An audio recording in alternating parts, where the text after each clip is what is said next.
A lot is said about the way you dress and how you enjoy fashion. When did this fascination or excitement about fashion happen?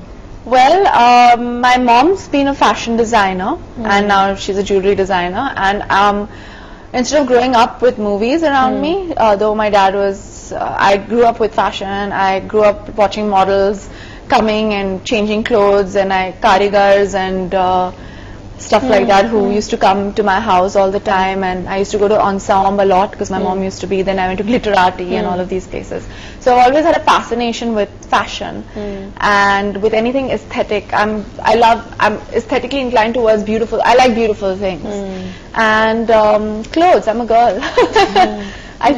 I mean that explains a lot. I read somewhere, I think that you had said that you like fashion from the 20s. Yes. Which I understand totally. You know, when women just got liberated, the low waist dresses, that's why the smoking, yeah, short hair. Yeah, but you also said that you like fashion of the 80s. I just could not relate to that. I hate the fashion of the 80s. Why do you like the fashion of the 80s? Because I love tights and shoulder pads, and I think there's the big hair and the inner rock star in me. I mean, I love Madonna.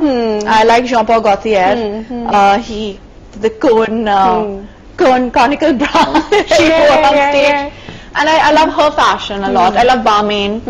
And I think there was a revolution in the 80s as well, whereas fashion was concerned. Everything was bright and everything was over the top, and there was a lot of glitter, and I think it's the movie star bit that I want to be. I think you just nailed it for me, because the 80s, I think only movie stars can, or rock stars can look like that, not common people. So maybe that's why you like the 80s and I don't. No, but I think common people, but common folk or whatever, I don't know, I think everybody is regular and normal. I think they can carry it off if you have confidence and if you think there's always an inner movie star inside everybody. Yeah, really? Yeah. Okay, let's hope I find mine by the time we finish this. Okay, Sonam, tell me, how do you prepare for the roles that you've done? We've seen Savarya and Diliche, and both these roles, while you're playing important characters or pivotal characters, it's an ensemble. There are different people doing different things. How do you prepare for your roles? What do you do? Well, I chew the director's head. I try to get as much of I always prepare a backstory. Always need to know the past of a person to create the present and to discover the future. I do that. I listen to typical music which I feel suits the mood of the character. So I listen to only that music through the filming process. So, for instance, when you prepared for Savarya, yes, what is the music you heard? I find this very interesting. I listened to a lot of Noori. Okay. The song Noori.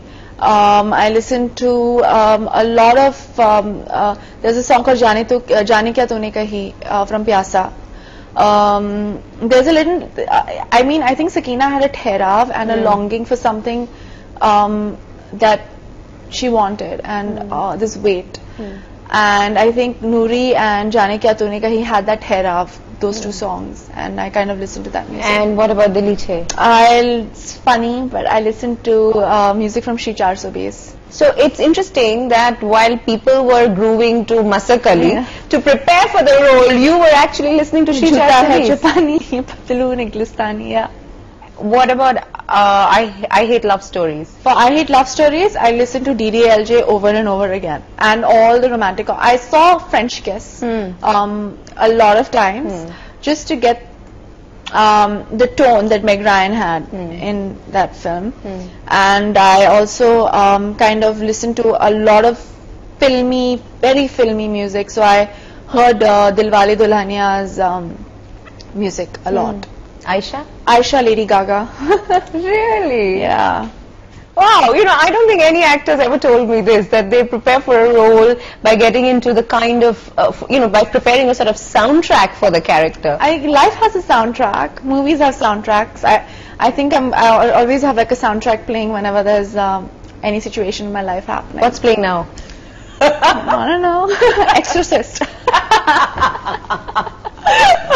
Okay. I'm just kidding. It's okay.